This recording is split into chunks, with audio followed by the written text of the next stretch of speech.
5 বিঘা 5 বিঘাতে এগুলা কাঁচলা আর এগুলা ধান তুলতেছেন, ধান তুলে হচ্ছেন। এলেন তুলে আবার উঠছি উইয়া আবার মরিচ লাগামো এলেন মরিচ লাগামো বা আলু কর্ম তাছাড়া ভালো ভালো জমি খামো কি আমি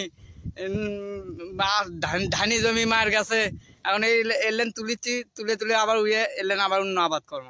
যে 5 বিঘা ভেউ মার গেছে এটা কি আপনার দোপাচরা? হ্যাঁ আমাকে খাল আছে বিল আছে, বিলের ধার দিয়ে ওই খাল জমি একবারে পুরোটাই মার গেছে? হ্যাঁ পুরোটাই একে মার গেছে, একবারে পুরোটা মার।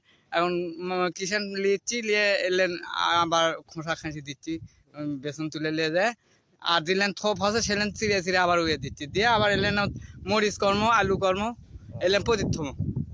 আর ধানি জমিগুলো না উলে তো পেটে ভাত হওয়া লাগে, সারা বছরকার খাওয়া খোরাক তো তুলে নেওয়া লাগবি, আবাদ না করলে কেমনি করবো।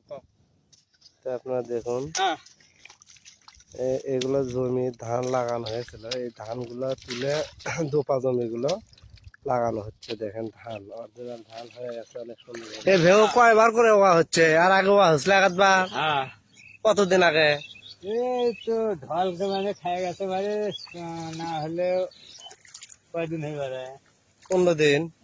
15 দিন তো হবেই। আবার নতুন করে ওয়া লাগিচ্ছে? হ্যাঁ ভাদায় ধাতে যত জমি আসলো সবগুলো ইনকা